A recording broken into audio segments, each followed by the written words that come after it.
You ready for us? Yeah, go right ahead. Okay, Let's jump in.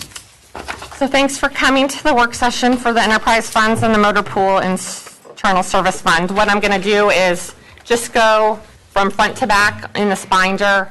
I will refer to the department heads to talk about some of their capital projects and things. If you have questions while we're going through, just stop us, and it's just easier to do it then. I didn't page number this document, so it might get a little confusing, which is why the tabs in your copies are so important. I think it'll keep us on track a little bit. Cool. Yeah. That's awesome. So opening up the budget, I put a little blurb about the enterprise funds are used for services provided to the public on a user charge basis similar to the operation of a commercial enterprise. So our enterprise funds are the electric, water, wastewater, sanitation, harbor, elderly housing, and assisted living. And then, of course, the internal service fund is the motor pool fund. And this is used to report an activity that provides services or goods to other departments or agencies on a cost reimbursement basis. On the next page, I did a few pie charts. The top one refers to all of the budgeted revenue for the enterprise funds. Now you'll notice that most of it is their charges for services, meaning, they are paying and collecting for themselves. That they're not subsidized by taxes. They're, with an exception of the assisted living, of course, and they're just operate like a regular business.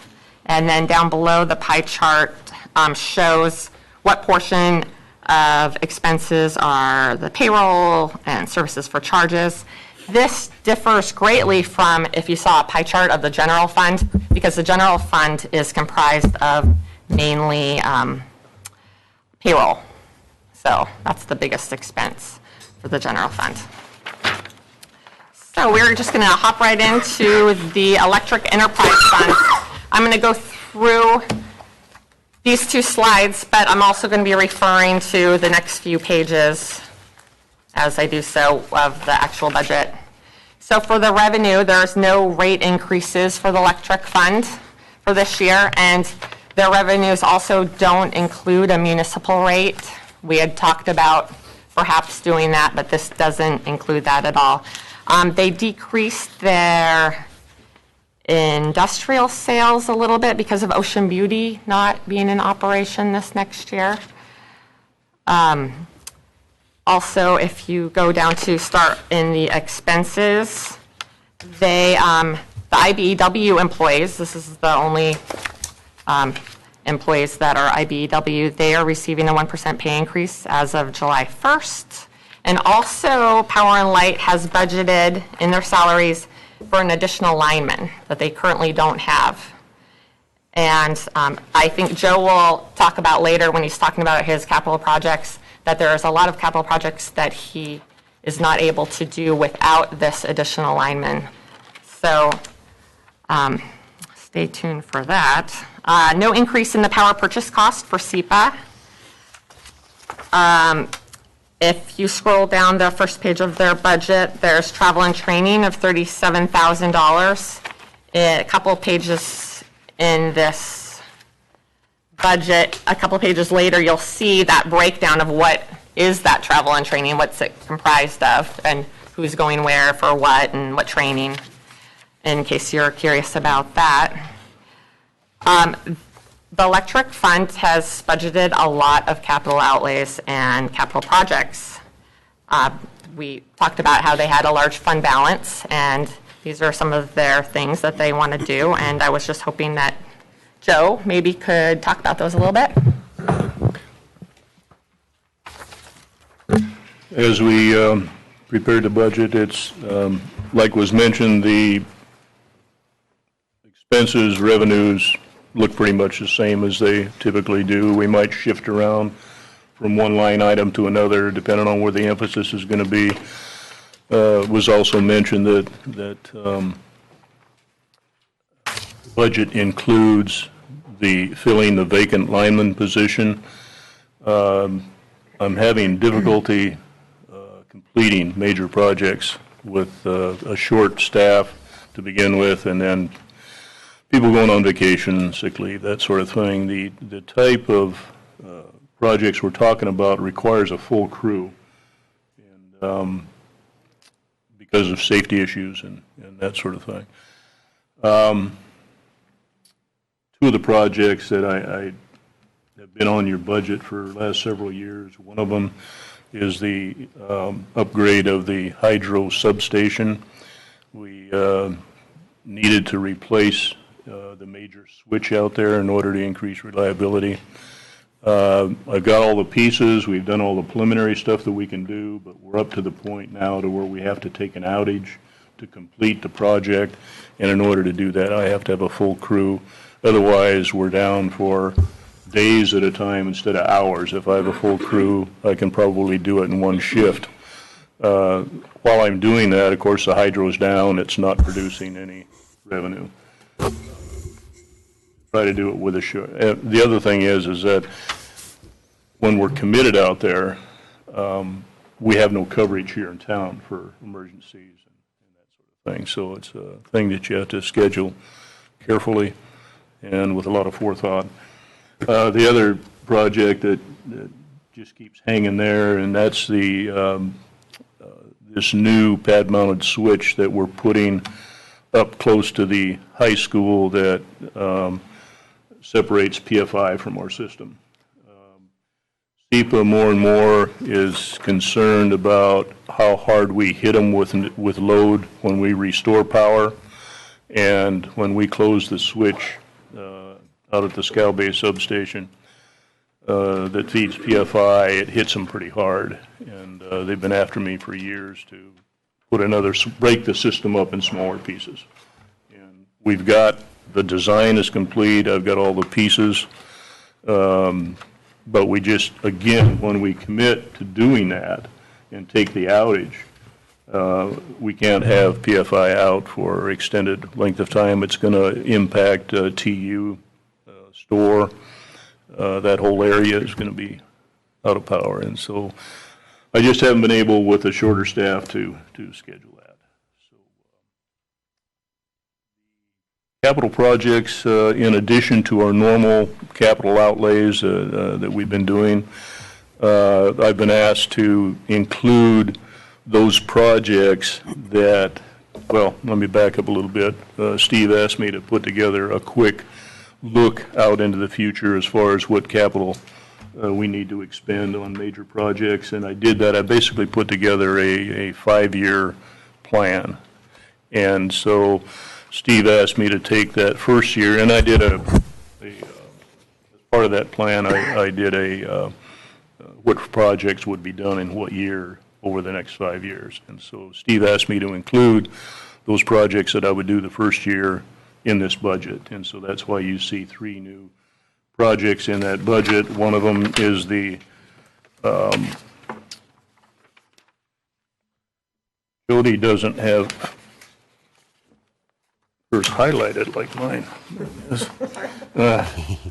Utility mapping update. Our utility map is part of a borough-wide system where a number of years ago, probably 15 years ago now, they mapped the system, all the utilities. And so they had these different layers of the map. They had a base map, and then they added water, sewer, electric, et cetera. So the electric is just one layer of that mapping system. And over the years, we have not had a good means of updating it. And so over the last 15 years, it's become significantly out of date. The other shortcoming of the system is that it's not GPSed. So these are relative locations for all of our system. And so what this project does, it gets a firm in here to actually do a field inventory and GPS our system. And so we would end up with a new base map where everything is GPS, we know where it's at, and we also know what's out there. Because it's reached the point now to where it becomes a safety issue. If the line crew can't rely on the maps to tell them what's out there, our system is complicated enough now with loop feeds and that sort of thing that you need to know what's going on. So it's also become a safety issue. Joe, can I ask you a question on that? And probably go to Carl too. Would that support both utilities, or should we be supporting both of those at the same time to upgrade it to mapping? The whole mapping update project is being headed up by Liz Cabrera, and of course Carl's part of that, Right. I'm part of that. So that'll, Yeah, this is my portion. okay, but it'll get both, we'll have both of them updated. I don't have any money in our budgets to address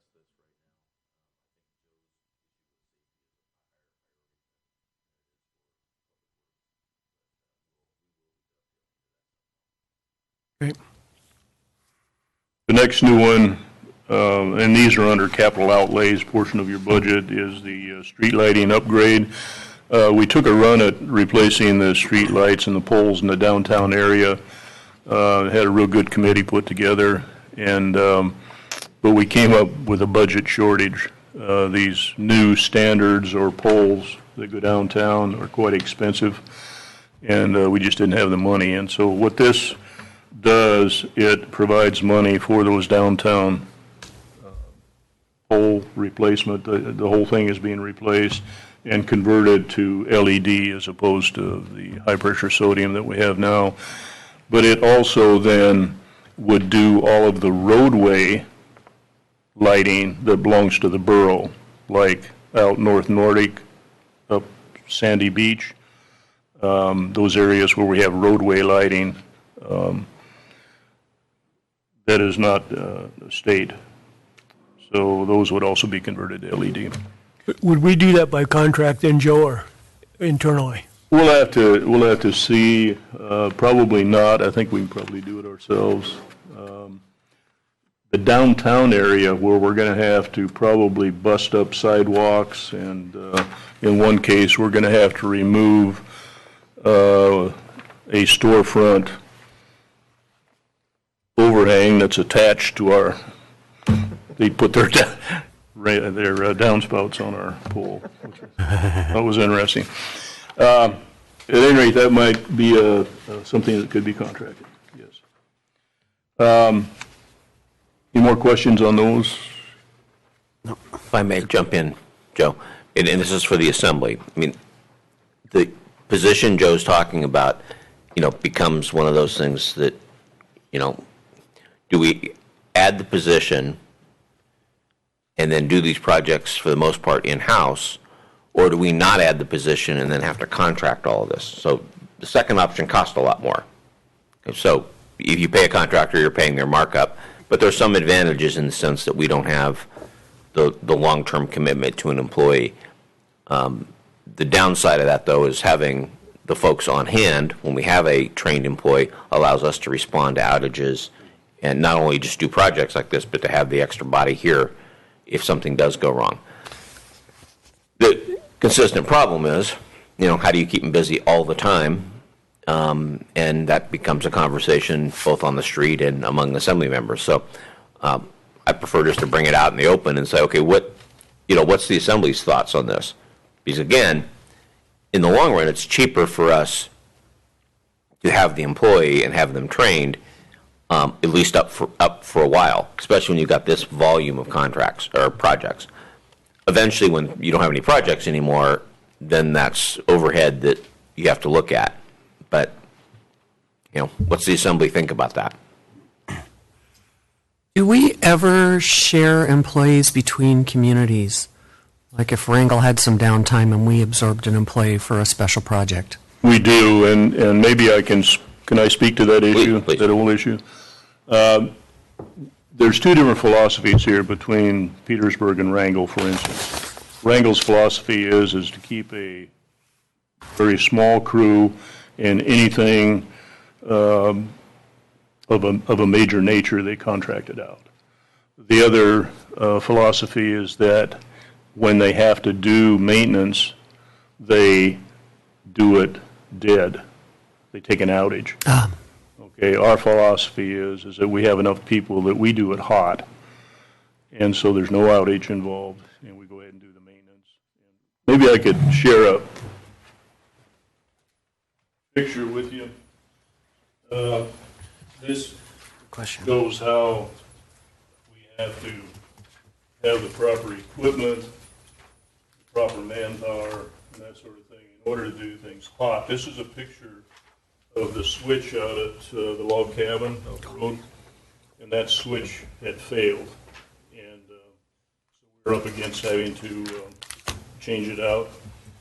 And if it was in Wrangell, they would have killed the power just south of Scow Bay, and that whole from Scow Bay south would have been out for 4 to 6 hours. We did it hot by using cover-up material, hot sticks.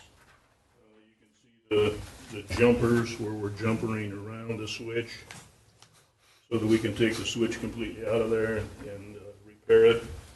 So it's a difference in philosophy. And that's why it's important for the assembly to hear, and the public to hear that, is, you know, it becomes a change in philosophy, but it's also an issue of what costs are. We have traditionally in Petersburg, folks are they want the power on, they're not very flexible when it comes to outages. They kind of, and, in a sense, Joe's folks have spoiled everybody. Other communities have done it differently, but, there's a cost to that. That means power's out for a much longer period of time. And by the way, when the power's out, you're not making revenue either. But the meters are not turning when you're... So, it is kind of a policy, in a sense. But there is a perception out there that we could save money by contracting. And I don't know where that's coming from. I don't know who originated it, but I certainly don't see it. Let me give you just a little example. If we're going to contract out, we're going to have to contract with Chatham Electric out of Juneau. That's the only people that we've got to go to. There is one other firm out of Anchorage, but mobilization costs out of Anchorage are just pretty high. So let me give you just a little example here. The Chatham foreman, with his loaded rate, costs us $175 an hour. The foreman on a crew. Let's say we brought a crew down here. Overtime, $242 an hour. And because they require, when they're under contract, that they work 6/10s, in other words, they're not going to come down here and work a 40-hour week. If they come down here, they're going to work 6/10s, so they have a built-in 20 hours of overtime every week. Again, the overtime rate for the foreman is $242 an hour. So to have him down here for a week is almost $12,000 to have him down here. Now, comparing that to our foreman, and our foreman makes a lot of money, his regular loaded wage is $72 an hour. So if you take his regular wage, add 50% labor burden, you get 72. His overtime rate is twice that, which is 144. So for him to work down here for that same 6-day week with overtime is $5,700. So you're comparing $5,700 to $12,000. Now, somebody can show me where the savings is. I'd like to see it. The same thing holds true for the lineman as far as the difference there. Their lineman, if he's working overtime down here, we're going to pay him $233 an hour. So, again, Chatham requires, if they're going to work down here, they're going to work 6/10s. They're going to have to mob and demob. They're going to charge us for that. When we make out the check to Chatham, that money goes to Juneau. It does not stay here locally.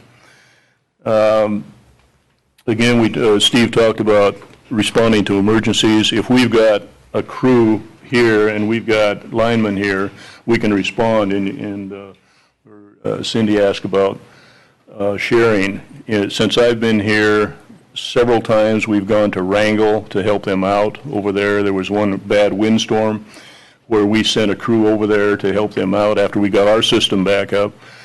We sent them over there, and it saved them at least 24 hours of an outage on some of their feeders by doing that. We have helped out SEPA several times where we've had bad storms, and they ended up with a treetop in their line down there close to the south end of the island, and we went down and took care of that in order to get the power back on. Had we not been able to do that, had the people and the trucks, et cetera, we would have had to wait for a crew out of Juneau. I'm just wondering, in our brave new state budget world, if there's an opportunity to identify one employee that would be part Wrangell, part Petersburg, and I realize that there are contract negotiation differences that might make that too complicated. But it might help efficiencies on both sides and not commit us to a huge budget outlay, in the long term. I'll come at it from. Staying busy, Steve, maybe we could contract out to Wrangell. Instead of them hiring Chatham, they could hire us. Maybe. That's a thought.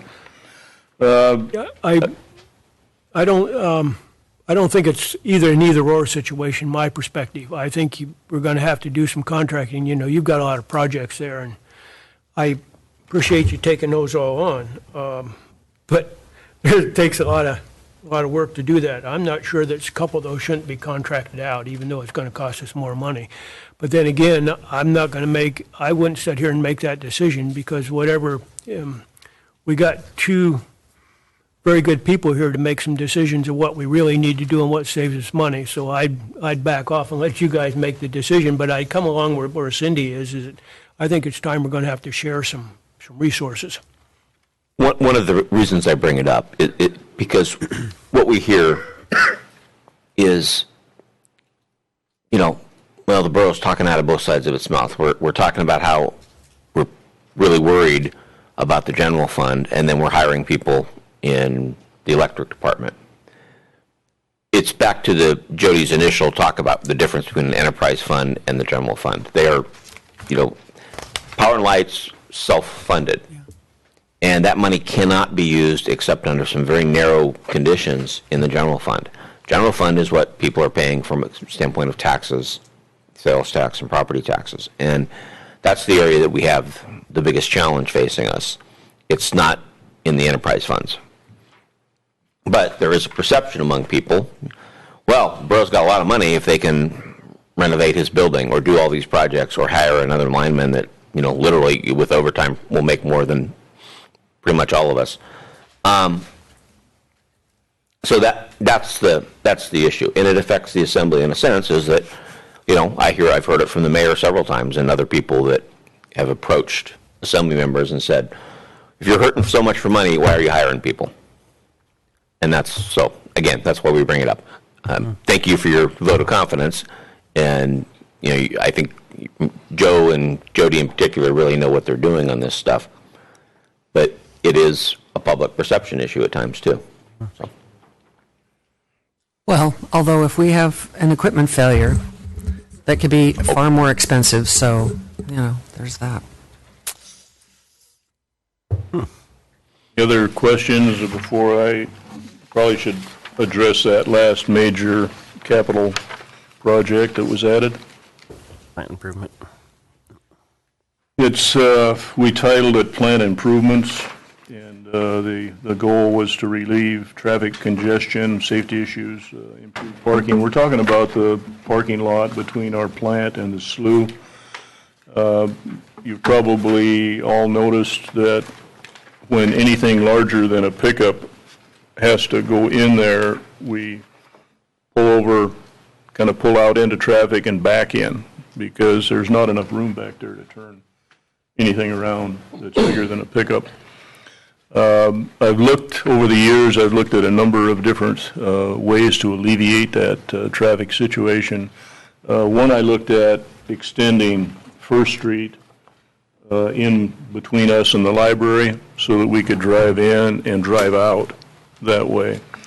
Unfortunately, in the construction of the library, they encroached upon First Street right of way, and so that's really not feasible to do that. I've also looked at going, as you go into our parking lot, going up the hill to 2nd Street to try to get up there.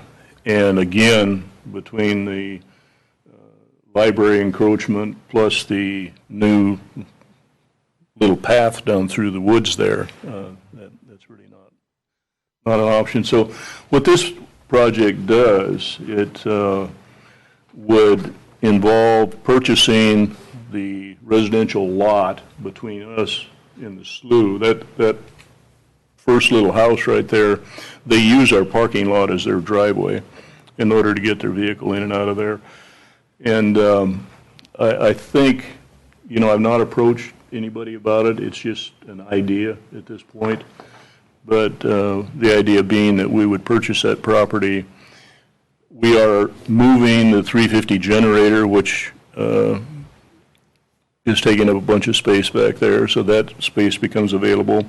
And then by relocating our skimmer shed, we open up quite an area back there. And so what this project does is that it opens up that area. It would be regraded. There would be some retaining wall back against the hill there where the path is.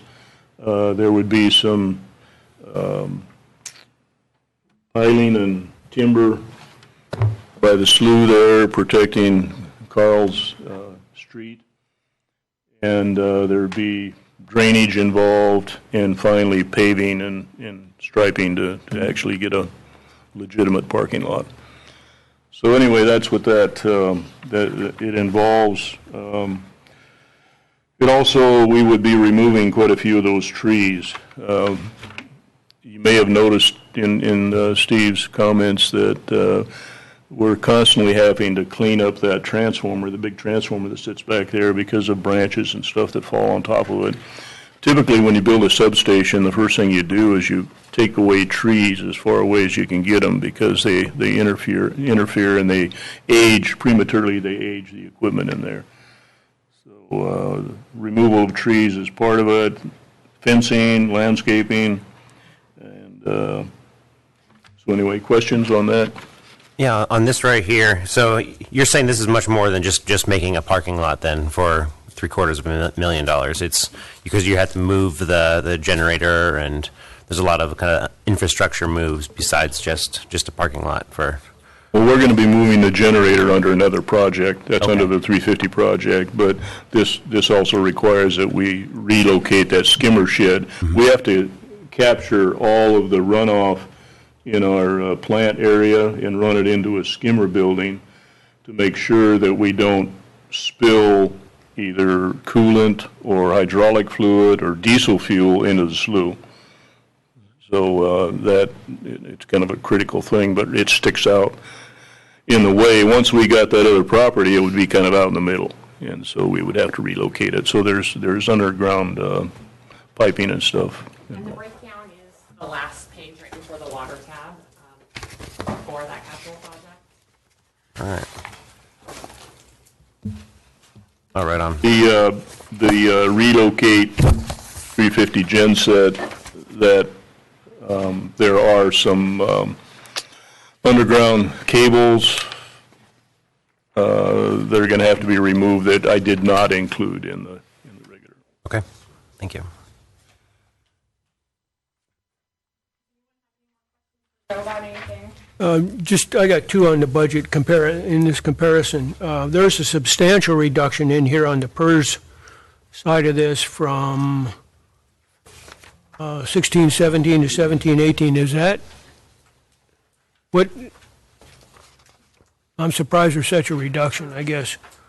It's on your miscellaneous revenue. First contribution, probably. Yes. That's actually a revenue. It's budgeted as a revenue and expense, and they're exactly the same amount, so they wash in the budget each year. This year, they said that they were going to kick in more money into PERS. So that's what that was budgeted for this year. It probably is not happening now, and we have budgeted for it, but since it's a revenue and an expense, it doesn't really matter if we adjust it or not. But the $45,000, is that what you're looking at? Yes. Yeah, that is similar to what was our actual PERS contribution that the state kicked in fiscal year 16. If you look over to column. Oh, I got it now. Yeah. All right. And then about the investment income. The investment income's about half of where it was in 15-16. Same place, Jody. The miscellaneous. Miscellaneous revenue. Second from the bottom of that miscellaneous. Yes, I think we were thinking that they were going to spend a lot of their a lot of their cash this year, so they were not going to be collecting too much investment revenue. And I was pretty conservative on that number. I'm sure it'll be more than that. Okay, thank you. And this would be the money would be spent on that if we were able to hire an extra lineman or do the contract for the capital projects that you were talking about? Okay. Misconception here. We're not talking about an additional lineman in the sense that we're adding. What we're doing is trying to fill a vacant position. Yep. Okay. Yeah, Thank you and for that to Joe's credit, I held filling that for the past year, give or take. It's a position that we've had filled for Right. many years. I understand. It's already in the work chart. Gotcha. Okay, so yeah, you'll see on page 3 of their main budget, there is a negative $2 million net change, but if you add back in the depreciation, it's negative 1.3 million, and all of that is basically capital project expenses for all of their projects. And down some of his reserves. So if there isn't any more questions for Joe, I think we're going to move on to water.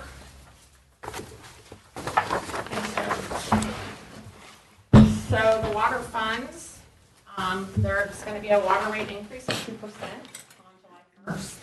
That was approved a few years ago. And everything else holds about the same. The payroll expenses, PMEA employees, which is all of the other employees in the borough, they're undergoing, contract negotiations right now, as you know. So that hasn't been decided. But in the budget currently, for all, everyone's payroll budget, there is a budgeted increase of 2% for all employees. It's budgeted, obviously, it has to be approved by the employee or, a different amount or when it all gets, and a 4% for department heads. Most of them haven't had a raise since 2015. And also in the payroll budgets for everyone, PERS is remaining at 22%. Health insurance is budgeted with a 15% increase, and workers' comp budgeted with a 10% increase. So that's for all of the other budgets. So down under payroll for the water department, there is an increase of professional services, $6,000 for additional water testing necessary every 5 years. That needs to be done. And that. Then if you go further along down the budget to the second page, there is a transferring out of $400,000 to the city dam project for repair and maintenance. Carl, do you want to talk about the $10,000 for the machinery and equipment for the pumps and then the city creek dam? Sure, that. Chris, sorry. Yeah, no, I can go over that. So, yeah, probably the biggest news in this budget is that $400,000 transfer to the city dam project for repair and maintenance. And that is, the design for that is underway. That expense has already been approved by the Assembly. So we're looking at, hopefully, with an approved budget to get that project done this summer and get that dam shored up so that we don't have to worry about that failing in the future. That project is moving forward right now. Hopefully that expense will be approved. We're on a much different scale, but that Lake Oroville spillway failure that's in the news lately, that's the worst case scenario, of course, to have something like that happen. This reservoir is our backup water source, but it is very. Oh, I'm sorry. I'm sorry.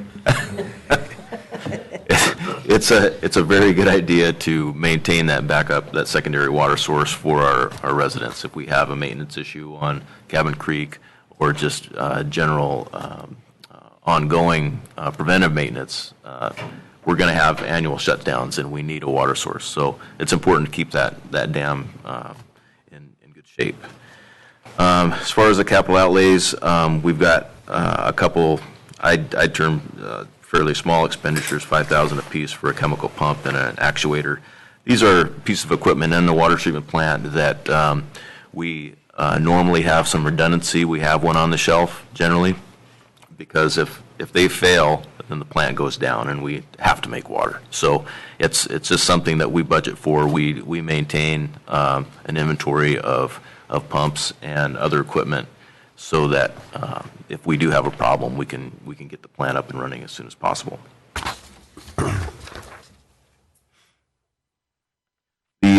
The testing, the increase in professional services that we have, that's part of a regulatory requirement.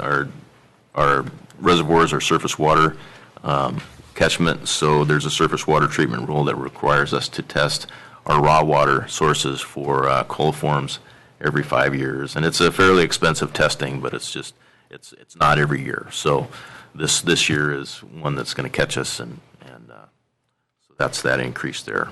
Are there any questions about the water department budget? Yeah, actually, I had a question right here. This is here, you have a water rate increase of 2%, and I assume PFI or Icicle would be a large portion of that with their ice-making abilities and whatnot, but their commercial sales hasn't increased at all, would they? Yeah, we actually dropped that quite a bit. This is a conservative revenue budget on the commercial sales side because of Ocean Beauty saying they're not going to operate. Right. And what you're talking about. That's one thing with the water department, the sanitation budget. We'll talk about later that what the canneries do highly affect our revenues. Wastewater department, not so much.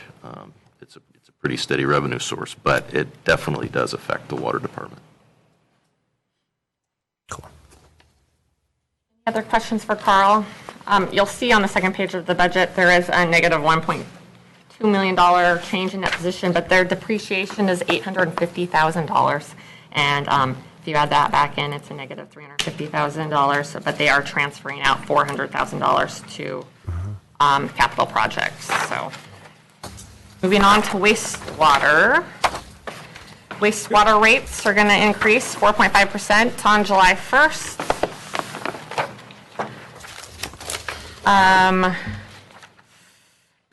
Going down to the expenses, again, the same thing with the payroll as before. They're not adding anyone or anything. It's just the 2% budgeted for employees and 4% for department heads. The repairs and maintenance budget, there is $6,000 budgeted for 2 pump rebuilds, $3,600 for manhole covers, $12,000 for a Baylor pump station, and $2,100 for a Lumber Street pump upgrade. And then they budgeted $2,250 for upgrade exterior lighting it to LED. Carl, Christy, do you want to talk about any of that? Only if there's questions. My only question, because I think people will be concerned when they hear that there are 2 increases, is have we made any estimate of what an average cost per customer in an increase in their bill might be? These rates they're already published in the code, and they have been for 3 years now, or 4 years now. Last rate But when study we people did in actually have to 2012. start paying them, they get excited. Yeah. When we did the rate study in 2012, we had a 5-year rate increase program that was put in the ordinance. So all those rates are published in the code. We don't advertise what they are. They're easily accessible online. No, I'm just saying, have we figured out a per bill, like is it an average $5 per customer, $10 per customer? It helps It people depends wrap on their head around it. Right. It depends on what service level they have, so it's hard to say, we can get that information on the residential side. I mean, that's most of our customers are residential, so we can provide that. And then capital outlays. They have sewer lines of $27,000 budgeted. You'll see it on that second line of the budget there. That's $15,000 for Lake Street and $12,000 for Pump Station 7 force main upgrade near Sandy Beach Park. Can you talk about what you're doing for Lake Street? Lake Street, we've got some sewer laterals, which is from the main to homes and underneath the street that we'll be doing some work on, and also some work on the main line itself on the south end of Lake Street. It's a project that the paving LED kind of pushed this forward a little bit harder. Now, we're not, Lake Street isn't on the paving LID list any longer, but we do have some money to put toward this, and if we do take care of it, then Lake Street will be better. We've got an ongoing storm drain project going on right now that we're extending some culverts up on that same end of Lake Street, so it's a good time to address this as well. And then the 12,000 Pump Station 7 force main project, this is to replace the existing deep ductile iron force main that we had a hole in a couple months ago. We had a huge deep hole just trying to find it. There's really no reason that force main is so deep, and if the material is corroding and breaking through, we need to replace it with some HDPE. So what we'll do is we'll use Public Works street crew to do the digging, the trenching, and I'll probably contract out for a pipe welder to put the pipe together for us, and we'll put this at a much lesser depth, and it should be a fairly quick project. Carl, as for that Lake Street, if you're doing all the work right now and having to rip up the road, is that going to be paved? Is that? No. Okay, it'll just be. It'll go back to gravel. Yeah. Okay. In the last few pages, before we get to sanitation, are their ongoing pump station projects. Did anyone have any questions about those, or Carl or Chris, did you want to talk about any of those specifically? Some of these projects, I could just go down the list. The Pump Station 1 force main project was the large project that was in South Nordic Drive here to move the force main off the beach. And that project is almost closed out. So that one is almost off the list. It's been successful. It's both pump stations have been upgraded. The pipe has been upgraded. It's working as it should. So that one is almost done. Scout Bay 1 pump station upgrade is it's the first pump station on the south side of Libby Strait, and we, because of the expansion in Scout Bay, that pump station's capacity is right on the edge. We've had issues in the past with it overflowing during storm events, so we need to upgrade that. And right now, we're trying to come to an agreement, an arrangement with some property owners there. It currently sits within the state right-of-way, and we want to move that out of the state right-of-way just for safety reasons. If we're working there, it's not the best feeling to be climbing in and out of a pump station right next to traffic. So we want to move that away from the roadway slightly, and we're trying to make an arrangement with the two property owners to site this right pretty much on the line in between two properties there. And we've run into some struggles there just trying to get that arranged. The Pump Station 4 force main replacement, again, is a replacement of a force main that is a very deep ductile iron main that did corrode through a couple years ago, and we were on the list for a loan for this project, and then I think another Alaskan community had an emergency, and they kind of bumped us off the loan priority list with DEC. So we've applied for that loan again. Hopefully we'll get good news here in about a month, and we'll be able to move forward on this project. And then the wastewater composting and septic reseeding project is moving forward right now. Hopefully will be done by the end of this fiscal year. We had actually a winter this year. We were hoping to get more work done on the concrete, but the winter held us at bay, and the contractor is just getting back to it now, and they've got majority of the slab poured, and they're working on the septic receiving tank right now. So hopefully that project will finish up. We've got a little money left over that we're pushing into this next year's budget to finish up just in case we don't get to it. So, any questions? Yeah, just one, Carl, going back to Pump Station 1 and 4 here. When we go after the ADAC loans, obviously we're going to be paying those back. When we look at our budget, our revenues and what we have, was that part of the revenue or the increase in fees? It was, yeah. Those, the rate study that was done in 2012 did account for numerous capital projects, and so these projects do fit into those rate increases fine. Cool. Any other questions for Carl or Chris? Okay. Did you want to take a break, Cindy? Yeah, just a 5-minute break if Okay. we can.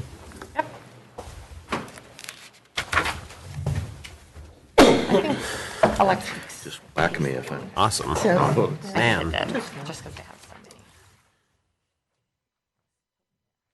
Up to me, I'd be like. So, I didn't touch on this because I figured you Well, guys, and someone else is Jody, right away scheduling pointed out that that it would be really be nice, offering the like just municipal to rate. get over it. That's a moving. Or each other. Okay, and at this Because so many point, of these projects. We're not budgeting for it, though. we're not budgeting for it until the assembly You can't says, let's do it. We didn't put it in the budget. Mainly, honest with you, Eric, I'm not sure there's 4 votes to approve it. Okay. I got the impression One of my toes Yeah. Mark, Kurt, and Bob. Good for the people to get.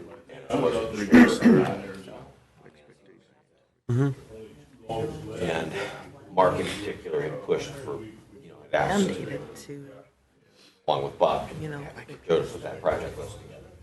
Yeah. So I think there's a lot of discussions that both him doing these The projects. break room's open if anyone wants coffee or anything. Problem I've got. Water? There's hot water. We're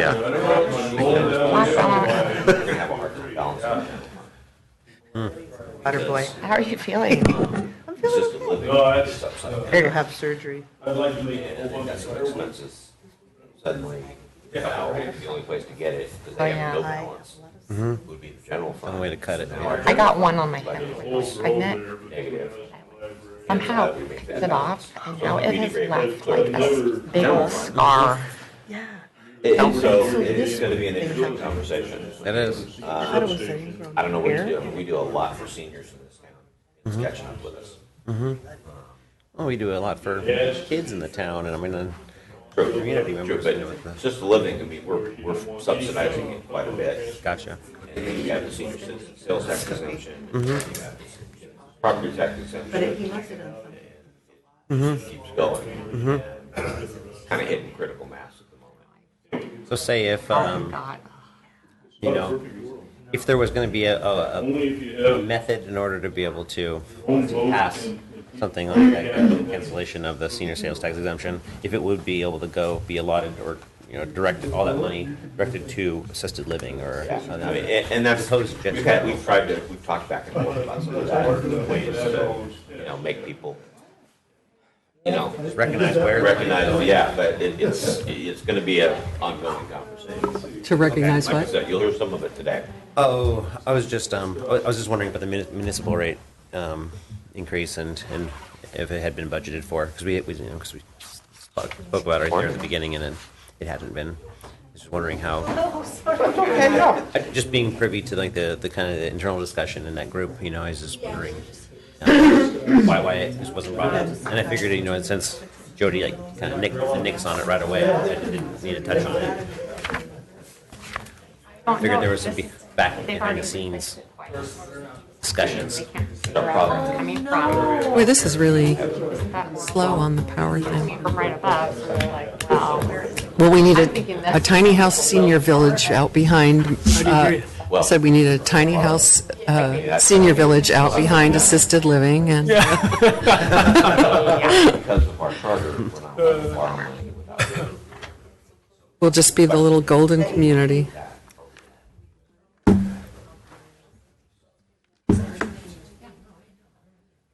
I know. And that's Pretty. I know. I noticed that on Monday. What's that? Oh, the leak. They can't find it. Well, it's the same thing with the chamber building. We spent $20,000 trying to fix that roof, and then we were still having leaks. Poor Ron and Dave Kensinger were pulling out toilets and doing all kinds of things trying to fix it.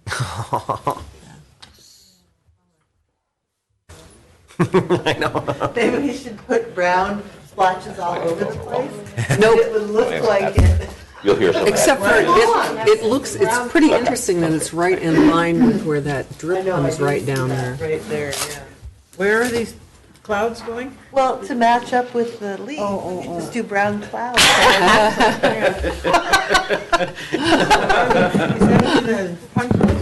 What?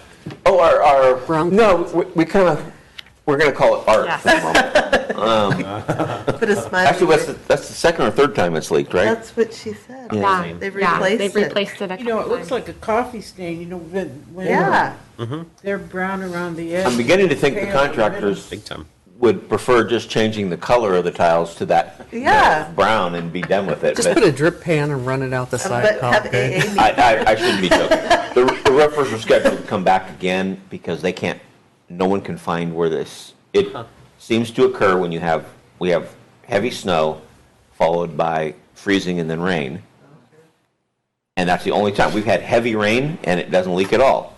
But when you have that snow, ice, Sure. then snow, this happens. And My they house. can't find it. I mean, they just absolutely cannot find it. And So- that runoff stopped a while ago and it started up again. So anyway, it is their problem, but they are struggling trying to, I'm sure they're getting tired of fixing it because, again, this will be the second or third time they've had to replace those tiles. We used to let AA meet upstairs in the harbor office and Oh, Smoking? smoking. yeah. Oh, I was trying to think, were they throwing things? Just smoking. Okay, I think we're all back.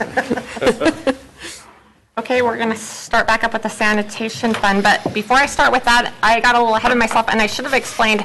So the first, if we just look at the sanitation for an example, the first page is some slides of what I feel like is the highlights, and then the next few pages would be the main budget, and then the page after that is their travel and training, and then after travel and training, if they have any capital projects that are in separate funds because they're large projects, they would be after that. Sanitation doesn't have any large capital projects, so that's why there isn't anything after the travel and training page. But when someone starts talking about their capital projects and you want more details, you can flip back to there and it'll give you a breakdown of all of the details. So sanitation has budgeted a 2% rate increase scheduled for July 1st. And besides that, I think that everything stays the same pretty much for the revenues. Operating expenses, the most notable is they're spending an extra $4,750 on more additional dumpsters and cans. And capital outlay, $17,000 machinery and equipment for waste oil burner replacement for a heat exchanger.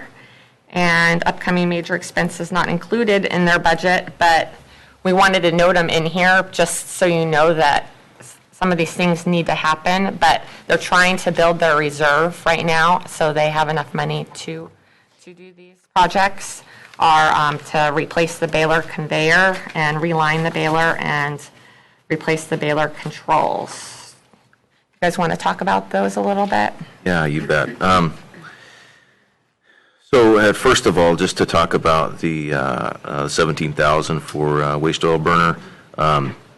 If you're not aware, the Harbor Department collects all the waste oil, used oil from the fleet, and they have to do that. They have to accept it. And so that they haul it up to the baler and put it in tanks, and we burn all that used oil for heat in the wintertime at the baler. It's a really good arrangement, worked out well.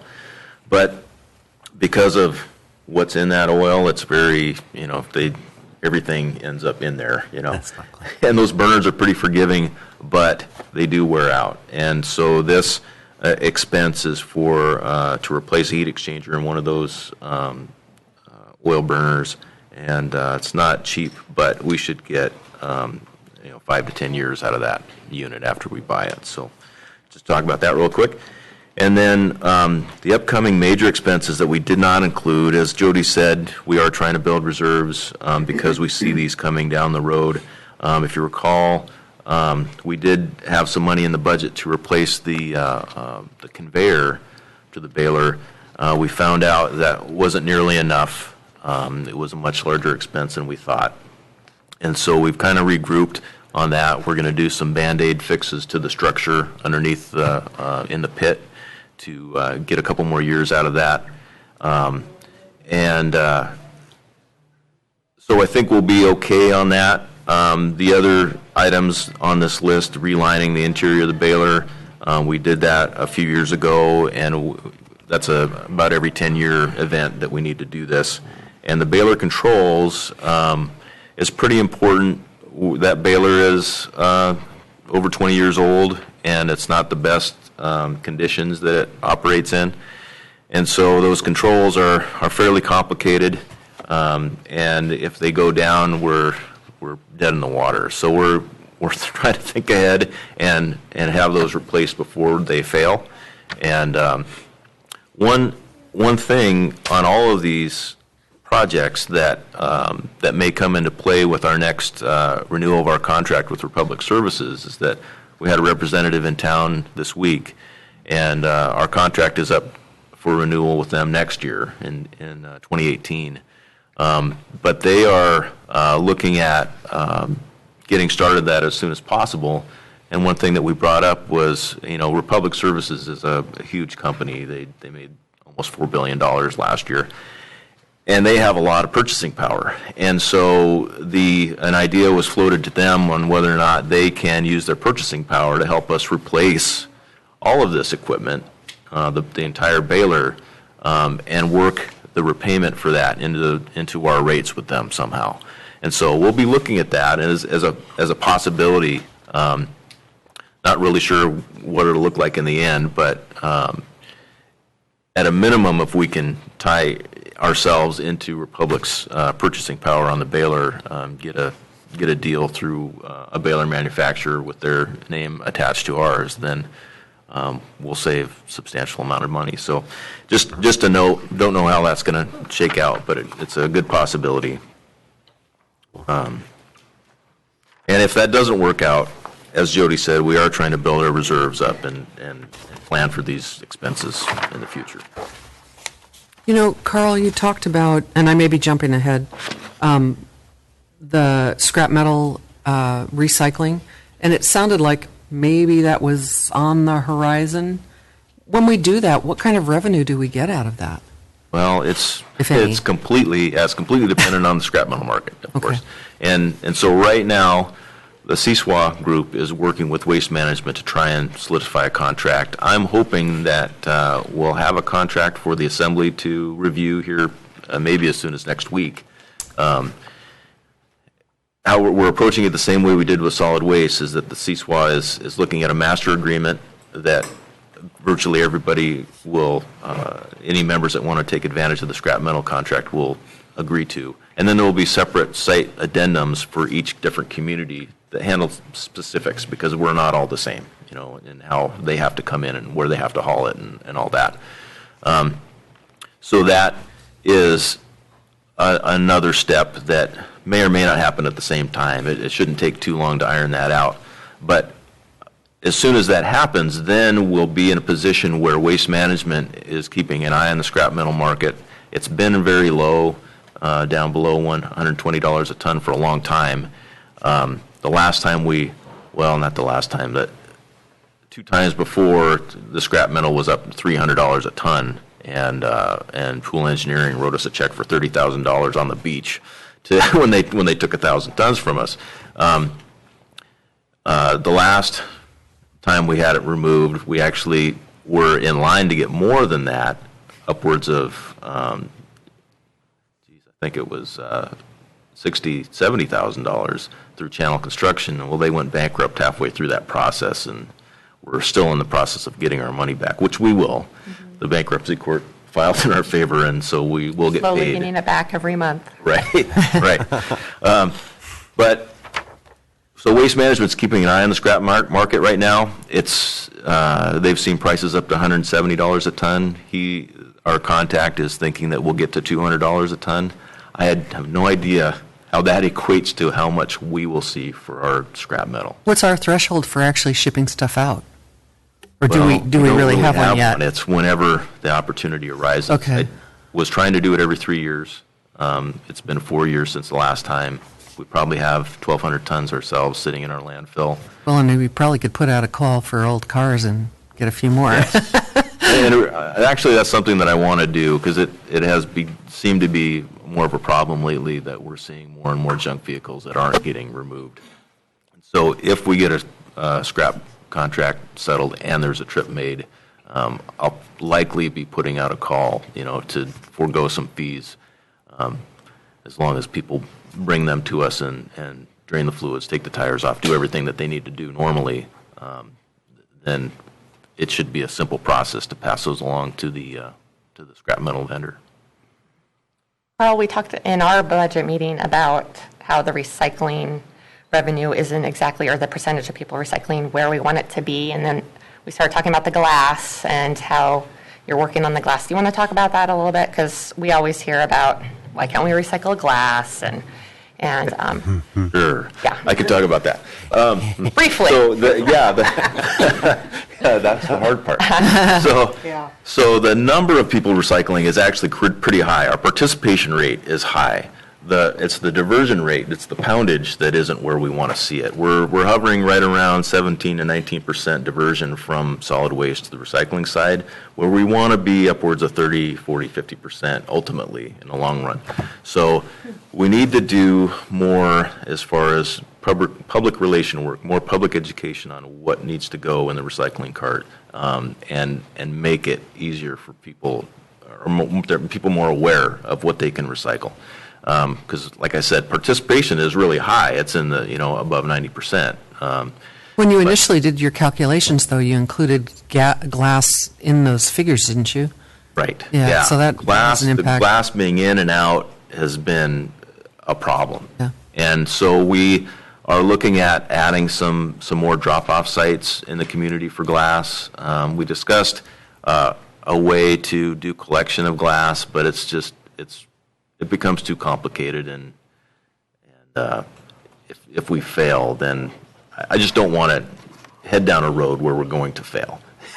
I'd rather set out more collection points that we know that we can grab those and get those out of the community. Make things easier for folks to drop off glass, but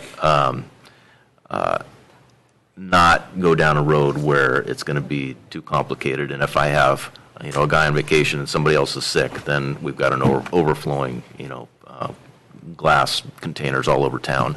And I do not want to put out one more cart to the community to put glass in. You'll never be able to get on Facebook again. Right. So there's some complications to addressing that glass question, but we're looking at, like I said, just adding some more drop-off locations around town. Hopefully they'll get used. And that glass is heavy. We need to remove it from our waste stream. We need to remove it from our recycling stream. And if we can do that and get people, I'm really impressed with the community on how open they are to recycling. And I know a lot of people want to recycle glass and they don't because it's a hassle. But it's not that big of a hassle. I do it at my house, and every month, I have to make a trip to the dumpster and dump my glass, and a lot of people do. We see a lot of people come through the gate at Public Works and do it, and thank you to those folks that do, and hopefully more people will do that. Again, that's a public education, a PR campaign that we need to launch into, and hopefully we'll get some benefit out of that. That's another piece of equipment that Republic Services may help us with. I planted that seed that maybe they can help us locate a reasonable glass pulverizer that we can actually do something with our glass. Right now, we collect it. We don't ship it anywhere. It just goes in the landfill. But I would love to be able to pulverize it and use it for streets, or just even within the landfill to shape the roads, fill potholes, and that kind of thing. So. Oh. Can you explain just real quickly one more time about what the diversion rate is and how you would go about doubling the diversion rate? Sure. So I guess the easiest way to do it is, Petersburg has a waste stream. Just think of it as one big pile of waste. And so we have all that stuff comes from all our homes, all our businesses. So that's going to be a certain amount of tonnage. Right now, it's probably 2,400 to 2,500 tons per year of waste that comes from Petersburg. What we want to do, and we're paying about $113 a ton for all that waste. So what we want to do is take anything that's recyclable from that stream and move it over here to a different pile that we can get paid for. And so if we go, right, in 2016, we shipped 318 tons of commingled recycling from Petersburg. And we paid an average of, I think it was about $25 to $28 a ton for that 300 tons. And so you can see that we're taking this expensive commodity and we're turning it into something that is less expensive. Actually, for the first time ever since we started commingling, we got a check back from Republic Services for one shipment, mostly because we had a lot of cardboard from Icicle Seafoods that bumped up that container's value.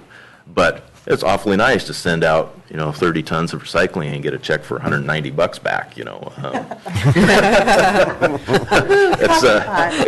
It's Sounds better than none. Not big dollars, but, instead of spending $113 for that waste, we're actually making money or reducing that cost dramatically. And so that diversion rate is what I'm talking about, is take that 2,500 tons of waste and carve it down as much as we can and put it in this other pile where it costs us a whole lot less to get rid of that from the community. Okay. Thank you. Questions about the sanitation budget? Okay, moving on to harbor. There is no rate increase budgeted for in the harbor, except they did budget to remove the 10% pay in advance discount, but that'll only be affect maybe the last half of fiscal year 18 from January of 2019 to June of 2019. The fish tax budgeted $550,000. This is up quite a bit due to the higher level due to timing issue of full fiscal year 2017 fish tax amount. There was a timing issue at the state. They didn't give us our full fish tax payment. So they said, you're going to receive this other amount next year along with next year's. So that's why there's a higher amount. The harbor is hosting a harbor conference this year. When's the last time you hosted? Petersburg's hosted? 2004. 2004. So you'll see we decided to simplify it and just create a revenue and an expense line item that will wash with each other, because everyone will pay us to register, and then that money will go to the expenses, and so it should. And if there's any overage, then that money goes to the association. What if there's Zero it out. What if we spend more than? We won't spend more, Eddie. We won't spend more. What are the dates for that? What are the dates for that? October 2nd to the 6th. Thanks. And I heard from the Scandia House, they've already got 40 rooms booked. So Wow. they've got the whole. Wow. So that's pretty good. I know. Wow. In the budget, on the first page, there is a budget item for DC lobbyists. This is increased $9,000. So what was happening is the general fund was paying 50% of our DC lobbyists. The Power and Light was paying a quarter, and the harbor was paying a quarter. And the harbor's said for the last couple of years, hey, we don't want to pay for the DC lobbyists anymore. They're not really doing anything for us. They're obviously doing a lot for the harbor, so harbor's taking over their 25%. The harbor's got 50 now. Yep, harbor. If they get you that dredging money. Yeah, right. And going through it, on the second page of the budget, they are budgeting some capital projects, capital outlay, security cameras, $12,000, South Harbor float maintenance, rebuild dock project adjacent to the harbor office, South Harbor Corps of Engineers dredge study, which you think maybe we won't possibly have that expense? Yeah, we got good word from the Corps, initially that we were going to have to partner with us. They're going to pick up the first 100,000, then we'd split the cost of the rest of it down the middle, which we thought would be 325. So we came to you and you approved it. And going into that negotiation with them, then they came back and said, "Hey, there's new rules in the law that says that if you can get a native corporation sponsor, that the federal government will pick up the first 450,000 of any project, which would include a study." So we're hoping that if it goes through, we went, of course, Steve and I went right over to PIA, and they gave us a verbal thumbs up and let us see the paperwork, and we'll sign. If it looks like a good deal, we'll sign it for you. We gave that information back to the Corps, and they were shocked that we could do this in, like 12 hours. And so they said, well, okay, you probably won't hear from us for a couple months because we got to do work. So we're just standing by. Yeah, I'm shocked they responded to you in 12 hours. PIA? No, Oh. Army Corps. Yeah, no, we have a good, the Anchorage group is really good. We talk quite a bit. Chambers. Chloe, if I may, have we heard anything, I mean, the president's proposed budget Right. slashes the Corps as well as other things. It doesn't slash the program from the money is what Okay. Brad told us. Great. So we're watching the president's budget very closely on this, and I'm sure that's what the Anchorage group is doing as well. Right now, like Steve said, the president's budget has proposed a drop in their amount, but the Section 104, which is where, or the Section 107, which is where this money comes from, is intact. Right. So. And just to give a little history, Mark and Steve and I went back 2 years ago now, wasn't it? 2 or 3, maybe. Yeah. It's been a while. And the Corps actually told us about this program and said, we've been told we have to spend this money. That's how slow the gears work. We've been working on this for years. Yeah, our North Harbor was the second federal project actually implemented under that program. And so that's when I came to you and said, let's push for the South Harbor. So it's been quite a process. Wow. But that North Harbor took a little over 20 years. So we're 3-4 years into this one. So maybe we hope it'll get done earlier than that. But anyway, good news that hopefully this won't have to come out of our enterprise fund. A few other capital outlays, the Middle Harbor node installation, that's the last harbor that needs those, right? And then office repairs of 11,000 and fiber optic cable equipment upgrade of 14,000. I don't know if you want to go over any of those or if anyone has any questions about any of them for GLOW. The security cameras and the fiber optic kind of go together. We've been working on that. So those kind of, the South Harbor float maintenance is just, she was built in '84, and last year we did about $16,000 of putting in new flotation under some of the floats. We got to look at more of the bull rails and do that kind of stuff. So that's just an ongoing thing.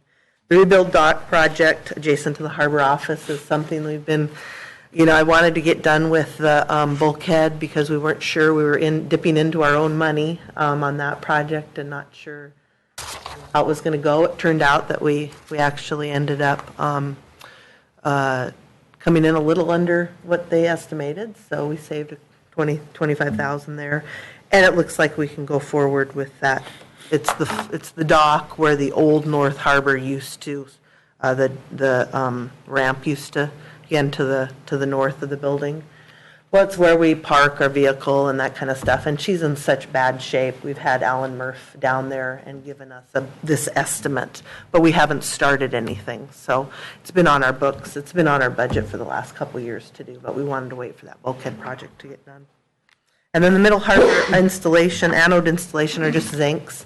All of our steel piling have zincs on them, except for the Middle Harbor.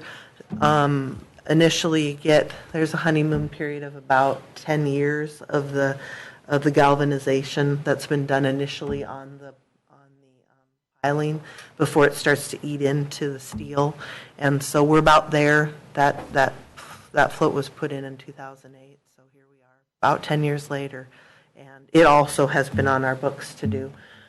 I presently have a conversation going with Mike Bangs to look at the zincs we put in 2006 in the South Harbor, just to do a real good field report on maybe 20, 25 of those pilings to get a good estimate on how those zincs are working.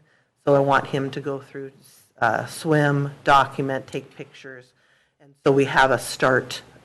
You know, they were pristine in 2006. He does it for us every couple of years, and he goes down and scrapes things off and goes, oh, they're working and it looks good. But I really want to have a pictures for something to compare to. We figure we'll get 20-some years out of those zincs before we have to replace them. So anyway, we're halfway through that life, and so that's what that project's about. And I got that number from Jimmy Martinson. I just, said, what would it take? We don't have that many pilings in the Middle Harbor, and so it's a real rough. We haven't started anything on this, so it may be plus or minus a little bit. But. And that right there, would you be employing local divers? Yeah, we could. I mean, we put a contract out because, of course, it's above, us just calling the local guys in. But we'd, and see if they can bid on it. Well, and just because it's in the budget doesn't mean, anything, Yeah. any expenses over, any contracts over $30,000, you will have to approve again, so. So a couple more questions real quickly. I see that the liveaboard fees actually go down a little bit. Do we have the same static amount, or how many do we even have? Oh, it just varies. We just kind of take an estimate. We charge them $50 for the first person, $20 for the second person. So just kind of seeing, we've got a few less, and we How many have do a we lot have of now? Well, we have a lot of seasonal people, like the retirement crowd, that make sure the minute they're out of town, you're not charging them. If they're under 14 days, we can't charge them. So, we have probably close to 30 Okay. total couples, and but again, in the middle of winter, a lot of them are snowbirds, and I just didn't even know how many we had. they're scattered around the harbor. We try and kind of keep it. Not, we don't want to go over 10%. That's been our policy, not going over 10% of any stall class size, just because these harbors weren't built for liveaboard. If they were private facilities, we'd probably have to charge 4 times what we're charging, if you had a bunch of boats that never moved. But because... Should that policy be changed, Chloe, the 14-day policy? Or is it just more Try trouble? arguing with the 65-year-old about this. Just a question. Yeah, that's kind of what we do. If they're there half a month, we charge them. If they're there less than half a month, sometimes we prorate it half a month. But it's not a big source of our income, so we're kind of. And then my other question is something you don't have budgeted, but we've talked about before, and I'm just curious, do you have on the top of your head what the estimated cost of a kayak float would be? And do the small cruise lines, would they use that, or is that only just personal use in town? Well, kind of where we had that on our list for a while, and it was, we looked at roughly $10,000-$12,000, I think it was what we were. But what ended up happening is we took one of the fish cleaning floats, the old fish cleaning float from the South Harbor when we upgraded that. We brought it over to the North Harbor, and that's where we direct kayaks. Okay. And so it's been working really well. We can probably get 6 there. So they come, and it's a lower float, so they can bail out easy. Okay. We put them there. It's right under our harbor office, so it's, we watch it really closely. But there's been a couple of private outfits that have kayak, available, and they have a kind of a rack system, and we've looked at that too. If it really gets to be, big business, then we can probably build a rack system on this little float, and again, right in front of the harbor office. Well, I was wondering about asking them to contribute and maybe, approaching it from that angle. Yeah, most of our kayak business are private people that are kayaking, if you can believe it, from Washington up the coast. Wow. All the way to Juneau. It's kind of amazing. Anyway. And that's just an aside. We do hear, though, we had an outfit that actually was thinking about buying Ace Electronics that was coming down. They come through here a couple times a year. as a tour, and they were thinking about relocating in Petersburg and buying that and putting in their whole, that would be their central location would be Petersburg rather than Junior. So we're talking with them, but then something happened, and so they kind of stepped back. But that would be neat. Go walk me through real quick, if you will, you have the increase in the mortgage fees, and you said that. For next year? Yeah, you said that takes place half a year. Walk me through the mechanics, would you, real quick? Well, what we're proposing is, we're going along with Waterfront Master Plan Economic Study that was done, rate study, is they said across the board 12%. So by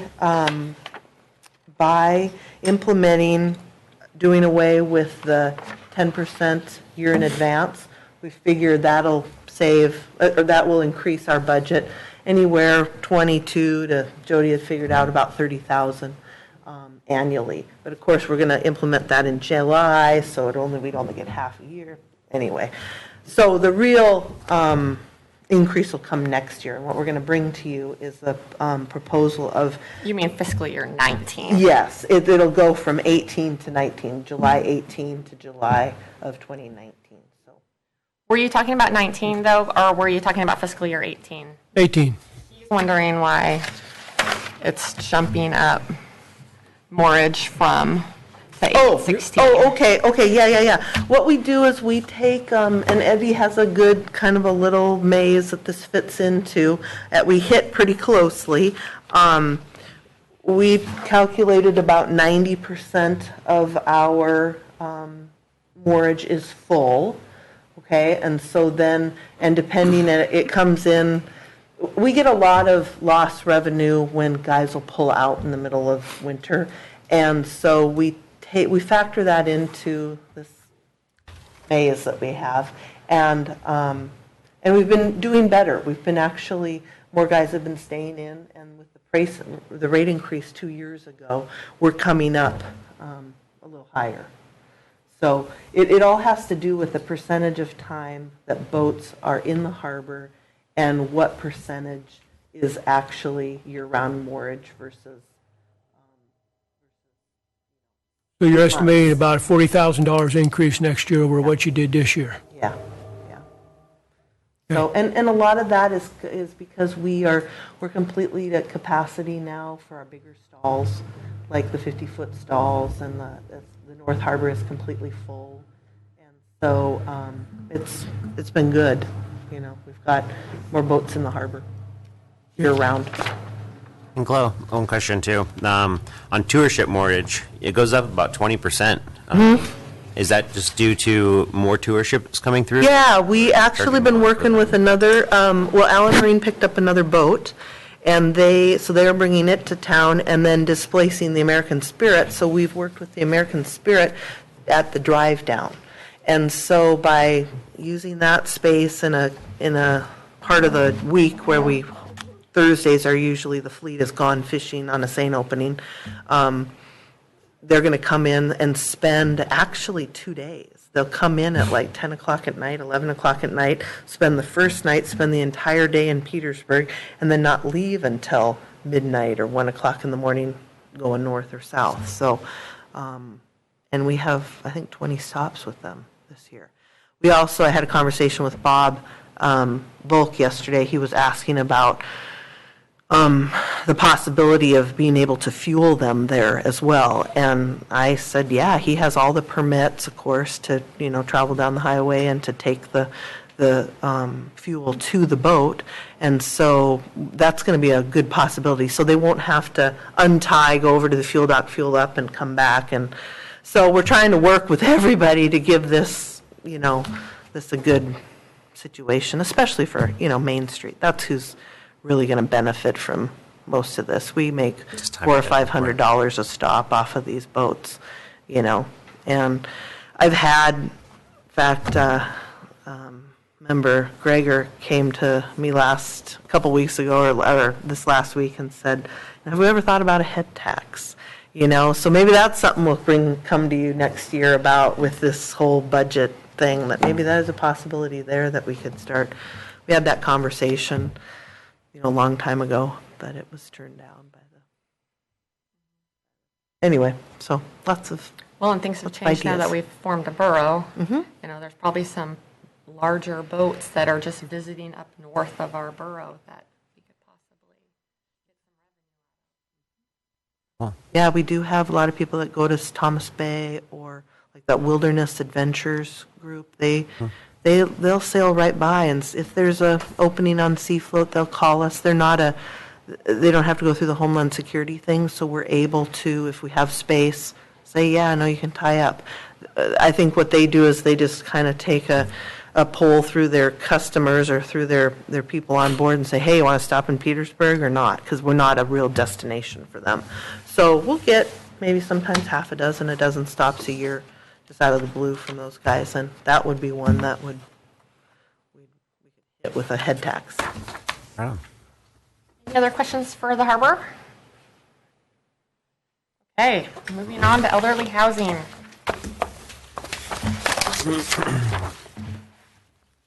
So there is a wait list for the facility, and rates are scheduled to increase in June of 2017 for the elderly housing.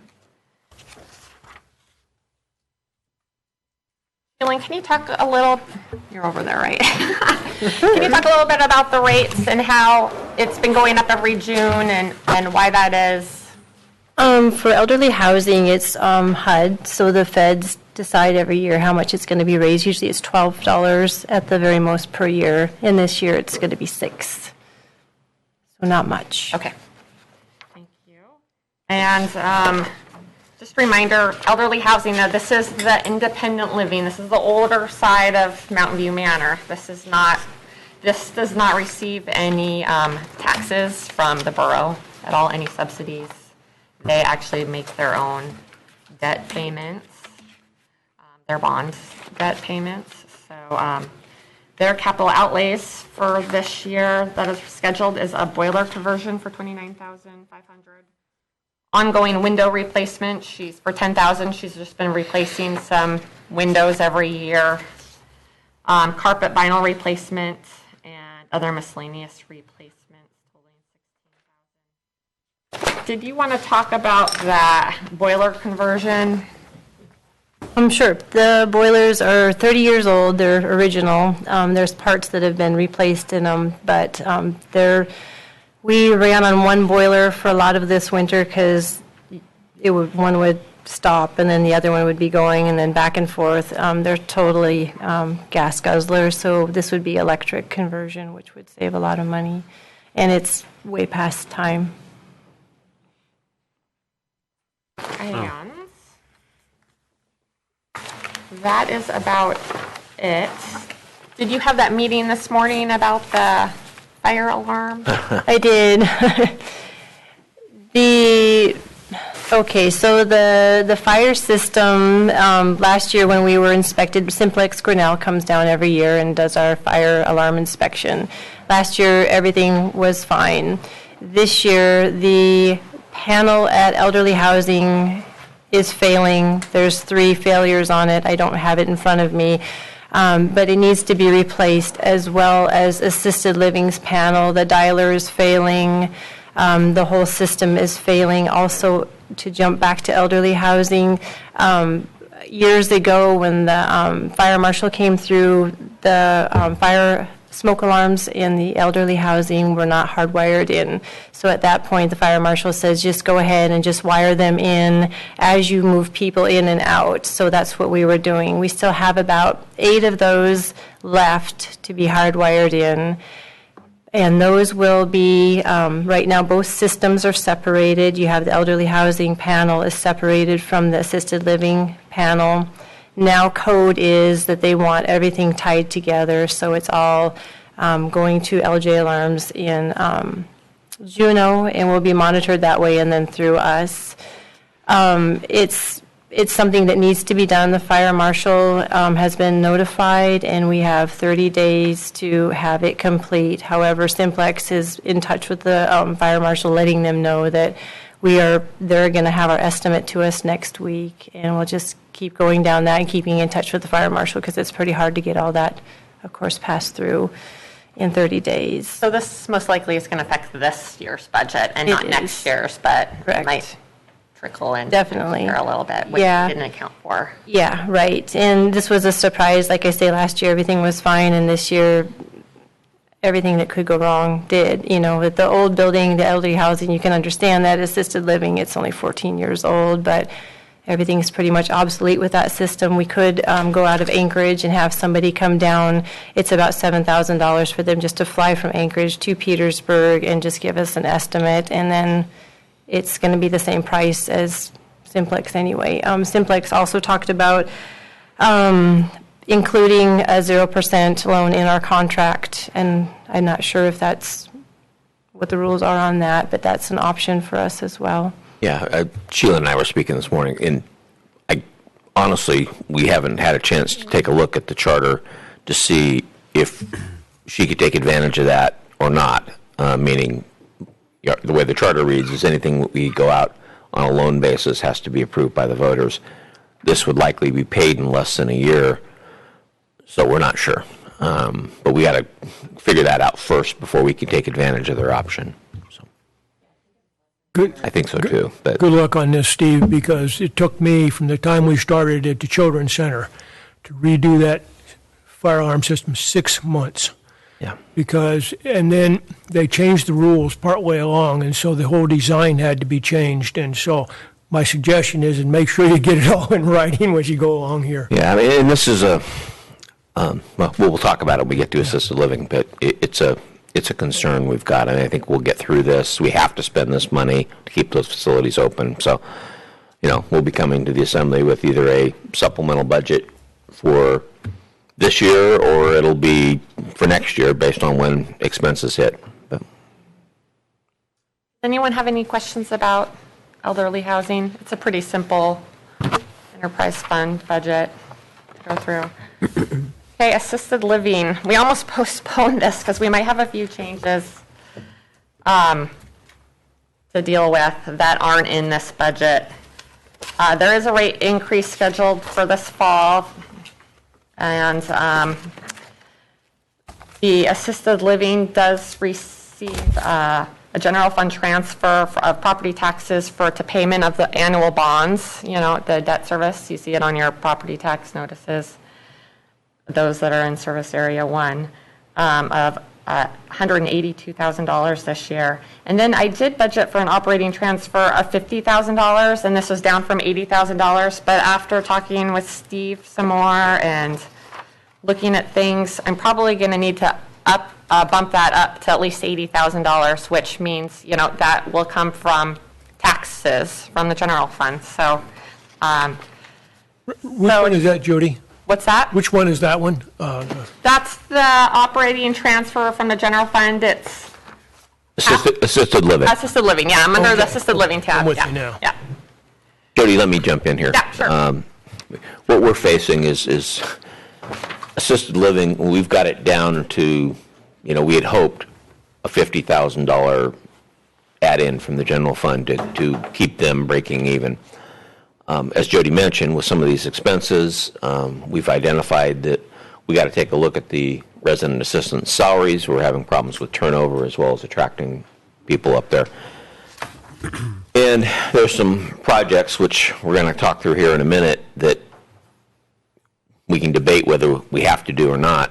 What it amounts to is we're going to probably have to pull more money from the general fund to balance assisted living's budget. The problem is the general fund's balanced to basically zero at this point, meaning we take any more money out of the general fund, we're going to be negative, and we're running out of ways to balance that. So, we're going to look at potentially having to raise taxes to make this subsidy continue to make this work, or cutting services elsewhere, which is, hard on other departments as well. So it's going to be a big issue. We can't really talk through it in detail today, just because we don't know how much this fire panel is going to cost. We don't know how long that project's going to go. And,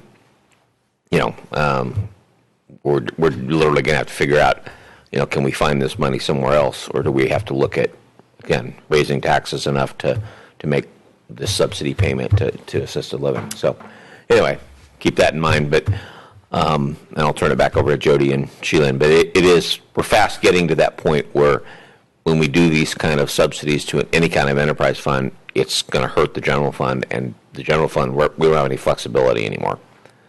So.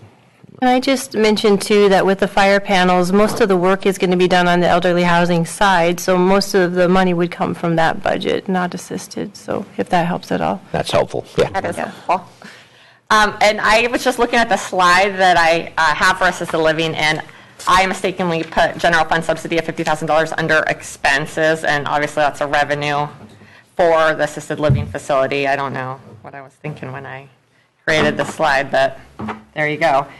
So yeah, I'm probably going to bump that up. What's that? I said that helps, too. Capital outlays, replacing carpet and vinyl, $7,000, faucets and appliances, $6,000, exterior power washing and painting, $22,500. Now, Sheila and I talked a lot about this. Like, how badly do you need to get it made? Right. But maybe you could explain your reasoning. Yeah, I looked at it last year, too. We had it power washed, and the paint was peeling off around the bottoms and stuff, so the painter just did that part after he power washed. But he let me know that all of the boards are shrinking and pulling apart all around the building, so there's water it's getting in there now. So everything needs to be, so that price includes him going through and sealing up all those boards as well. Yeah, it could wait. Is it a good idea? I don't know. Probably not. So that expense is in the budget right now. And then, of course, we have the annual bond payment of $182,000.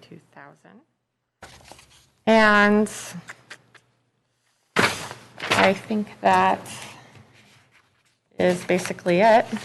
Jody, do you remember how long that bond payment went on? How many years? Just guessing. I think it's probably 2025. Yeah, they're usually, 20-year, yes. Okay, thank you. Okay, then we're going to move on to motor pool. So you'll notice by looking at the revenues that, or the contributions, that they have decreased in recent years due to reduce the fund balance. There is a large fund balance in the motor pool fund, as we all probably remember, about $4 million, a little over $4 million. This is really helping the other departments not having to contribute so much for their vehicles, especially the general fund. It's probably helping that what's helping keep that fund in balance, actually. Capital outlays, they're recommending 4 unit replacements, an ambulance, a forklift, pickup for wastewater, and a police expedition. And then they're recommending that 14 units be extended. Carl, do you want to talk about any of these? Are there any questions for Carl? Yeah, first, any questions? Not. I'll just talk about the replacement and reserve charges decreasing. As Jody said correctly, we've got this large balance. We don't necessarily need that large balance because we're not going to replace every vehicle the same year. So the strategy here is to slowly spend that down and also not contribute 100% of what each vehicle would need if we were going to replace it, and keep that balance at the value of the fleet. And so it's kind of a juggling act I do every year to look at where we're at, how many replacements we're going to have, where the balance is going to go, and then adjust those contribution rates. And as you can see, we've decreased it quite a bit. We still have a very healthy balance. Part of that is because of the preventative maintenance program that we have in the fleet. We're getting more years out of these out of the vehicles and equipment than we thought we would. So that helps us in the bottom line. It doesn't help us spend down the balance, but it's overall, I think the motor pool is extremely healthy right now, and the fact that we can drop those contribution rates is helping out the general fund departments quite a bit. Carl? Yes. On this capital outlays with this 91 ambulance, why in 16, 17 was there 146,000 and then an additional 200,000 for this coming year? Good question, and I'm going to get to that. Okay. The ambulance purchase was approved in this current budget year, 446,000. And what happened is we went out, we thought that would be enough to buy an ambulance that would work for a community, and it was not. What we're seeing is that the price escalation for emergency vehicles is much higher than it is for run-of-the-mill, light-duty, even heavy equipment. The price escalation has outpaced what we thought. And so we, as I wrote in my replacement summary, we are not buying an ambulance this fiscal year. Instead, we're looking at moving that replacement into next fiscal year and increasing the budget for that. So just to clarify, we're not spending 146,000 this year and 200,000 next year. We were looking at spending 200,000, but we've got to change to that as well, because as we got some feedback from Steve on that purchase, we started looking at that a little closer about what do we need. Chris and Sandy both have done a lot of research on ambulances and what we need for our community. And I think Sandy will be able to talk to that a little bit better than I can. But in a nutshell, there are cheaper ambulances out there, but they're not complete, and they may not fit the equipment that we have to put in them.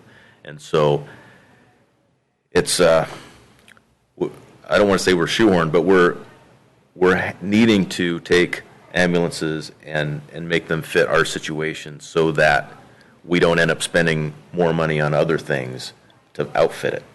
In any case, it's a lot of money for an ambulance, but of our emergency equipment, we do use our ambulances quite a bit, and it's an excellent thing to have a backup. Plan would be to buy this ambulance and then turn that into the primary as it's newer, and the existing primary would go to the backup role, and we would sell our backup. So, And if we were able to get an additional 25 years out of it, that's right, money well spent. These are long life purchases, these things. So the other purchases that we have in this next year, a wastewater pickup is getting extended lifetimes out of these, so we're really getting good value for the vehicles that we have. That wastewater pickup has been extended. The police department SUV is, I think it's 10 years old, and we never get 10 years out of a police car. Usually we get the mileage up on those things, and we get rid of them before we do have a major problem because of the public safety aspect of it. So that's a good. We've gotten good value out of that. And then the sanitation forklift. This is the forklift that we use every day in horrible conditions to, move trippy solid waste from the baler into the containers. We've gotten good life out of that, but it's time to replace that before we have a major failure.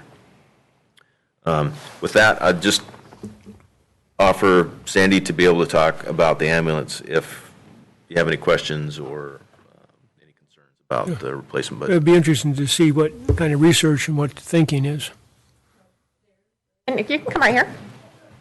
And before Sandy gives her talk about the ambulances, do you have the same flexibility that a private individual does, and maybe you're already employing it, with dropping things off insurance and putting them back on for, say, seasonal equipment that you're not using year-round? I believe we do. We don't do much of that. But when we get new equipment and put old equipment to surplus, it's a very quick process to change that. I don't know about the seasonal. Because I'm seeing that your costs have gone up about $10,000 is what you're anticipating this year, and I'm wondering if you could have some savings just by not insuring vehicles that are not being used for a period of time. Sorry about that. Go ahead, Sandy. Oh, no, it's okay. When the money was budgeted last year, it was just a number that Carl had for the motor pool replacement, and pretty quickly we realized that that was not going to be enough. So one of the first things that Chris did was took our specifications that we had for our current primary ambulance, which is a 2005, so it's 12 years old, and sent that to the company and said, okay, in today's dollars, what would that cost? And they came back with $181,500. We did buy that ambulance 12 years ago through a Code Blue grant, so it was a state-funded thing, and our contribution towards that was $25,000. So far we've gotten 12 years for $25,000. I did research with other communities in Alaska, in Southeast, so Wrangell, Sitka, and Haines, and asked what type of ambulances they have. Do they go after consistency? So do they try to get the same type of ambulance, the same configuration? They all do. In 2008 is the newest Wrangell ambulance. They paid $150,000. In Sitka, they have a 2008. They paid $167,000. 2014, $175,000. Haynes, $185,000, and I didn't ask what year their ambulance was, but so consistently the price is going up. And when we paid for our ambulance that we currently have, the Code Blue ambulance that was so cheap or inexpensive, they purchased 11 ambulances at the same time, so they got quite a great rate at that. So I think that was part of the misnomer of, it only cost $125,000 12 years ago. And then when we're replacing ambulances, we try to configure the same that we currently have. So our backup ambulance, when we bought the new one, we tried to configure it the same way. And so I know Steve brought up custom ambulance. Every ambulance is custom. When I talk to the different manufacturers, absolutely every ambulance is custom. So they do cookie cutter, this is what you get. And then people modify that or add things on or configure things to suit your needs. So during the research, we can get some cheaper ones through cooperative agreements or a demo ambulance, so something that's already been built and on the lot or that they take to shows. And they're anywhere between like $135,000 and maybe $165,000 and up, of course. But they're not going to suit our needs. So when we designed our ambulance, I shouldn't say they're not all going to meet our needs, but we're going to have to add money to that. We're going to have to retrofit things, which then weighs heavily on Carl's crew and comes out of my budget, and it may or may not work. So we can switch equipment around to different compartments, so I'm not totally hung up on that. I'm not totally opposed to going out for a cookie cutter ambulance, but there are going to be additional costs to that base that we're going to get anyway. Some issues with that, the cookie cutter, we can't adjust the shelving unit because it's done. What's there is there. You can change paint color, you can change lettering on the side, that type of thing. Missing compartments, we won't be able to carry onboard oxygen. Retrofitting, talked about that. So some arguments, I talked about consistency. The other communities that I spoke to as well said, because they're mostly volunteer departments, that your people know where things are on the ambulances, and you go to a call at 2 o'clock in the morning and which ambulance am I in and where is that located now?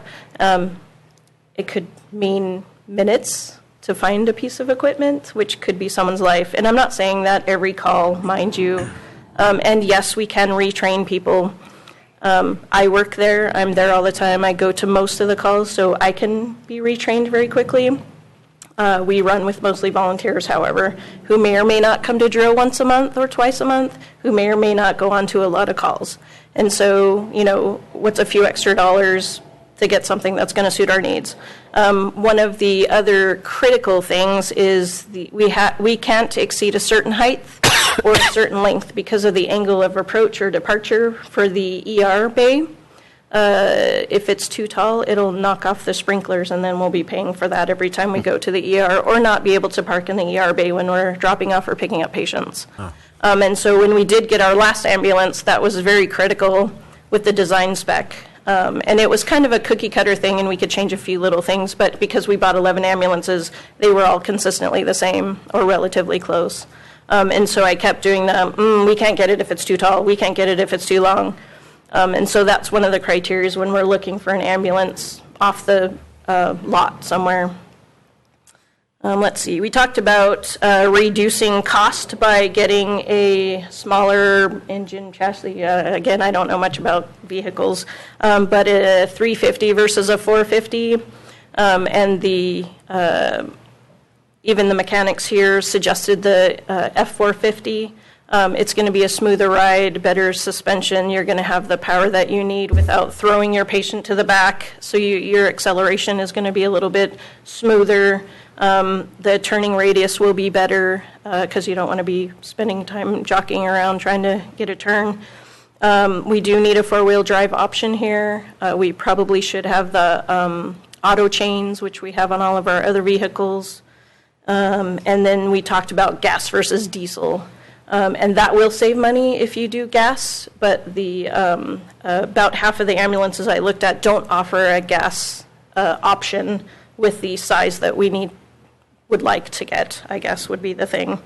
Even the mechanics, I talked to the motor pool guys and they suggested diesel over gas. And that would save money, obviously, if we went to a gas unit. How much was that savings, Sandy? It was anywhere between $7,500 and $10,000. Let's see, I hit all my points.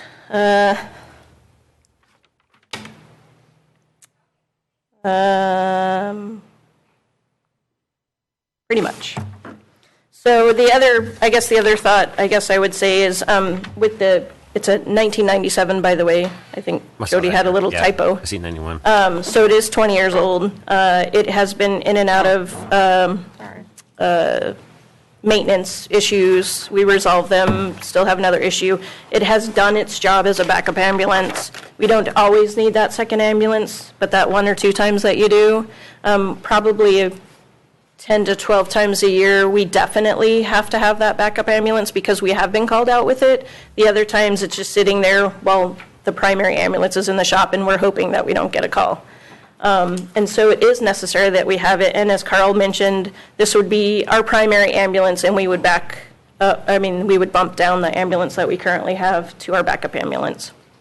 And then, how much money do we want to spend to care for the residents of Petersburg and the visitors here? So for an adequate ride.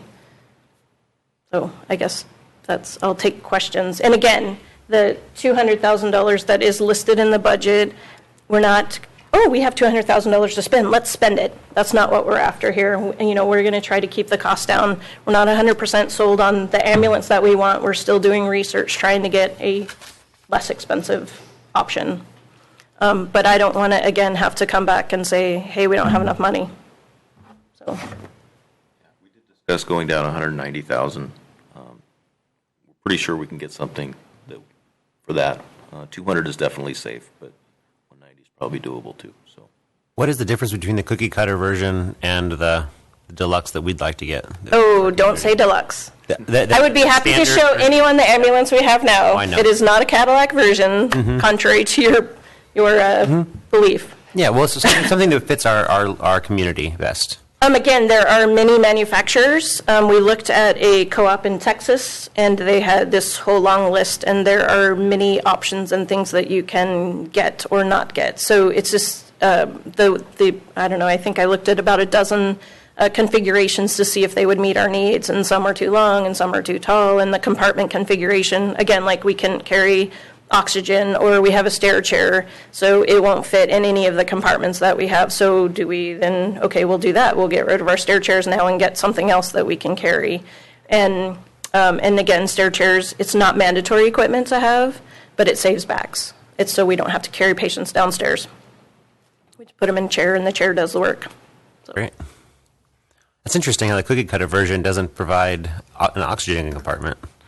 That seems pretty standard. Again, different configurations. Yeah. And if you think that these are for down south, the ambulances that I'm leaning towards is more designed for Southeast Alaska. So island community living, not freeway driving, also down south, they have people that respond as first responders. So usually, if you watch TV, fire trucks show up, they kind of assess the patient, and then they call for a transport vehicle. So then you have a transport vehicle. So we kind of do all of those things in one. So. Thank you. Thank you, Sandy. Questions for Sandy or Carl about motor pool? Just, I'm looking at the operating expense, payroll expense, and you've done a great job of holding the line and decreasing pay and overtime. Why have benefits gone up so much? I mean, overall, it's not that much of an overall increase, but that one line item has gone up a bit. You know, a lot of times it has to do, we did take on a new person, someone retired, and, you know, they might be covering their whole family on insurance versus someone just, Okay. you know, one person covering a whole family is You like had covered that before. $30,000, so. Okay. That is exactly what that difference is. Okay, okay. Yeah, because it looked like payroll went down. It's like, wow, you're doing a great job Yeah, there, but yeah. that line bumped up. We want those kids in schools. That's okay. Any other questions? Again, I mean, you can't make changes today or anything. This is just a work session, but if you have any questions for any of the department heads or myself, just feel free to visit us anytime because we appreciate it and we will get you the answer. So if no one has anything else, I think we're finished. No, I think we grilled you enough. Thank you. That was good, thank you.